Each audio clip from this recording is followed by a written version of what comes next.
আজ যখন বিএনপি বলে জামাত ইসলামী রাজাকার, বাংলাদেশ জামায়াতে ইসলামীর নায়েব আমির ডাক্তার সৈয়দ আব্দুল্লাহ মুহাম্মদ তাহের বলেছেন, বিএনপি জামাত ইসলামকে রাজাকার বলে মিথ্যা অপবাদ দিচ্ছে। তাহলে ২০ বছর তো এর সাথে মিছিল মিটিং করেছেন, আপনারা তো তার ভাগীদার।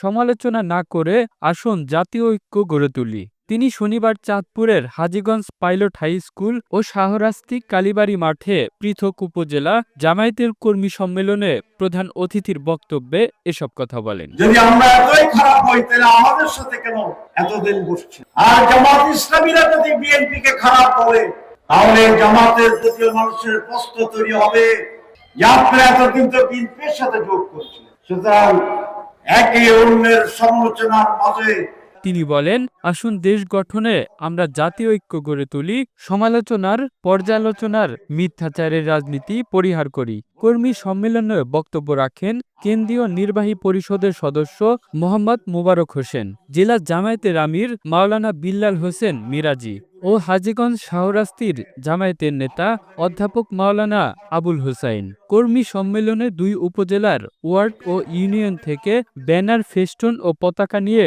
উপস্থিত হয়। জীবন দিয়েছি। The news Bangladesh, national desk. নিজেদের ভিতরে মতবিরোধের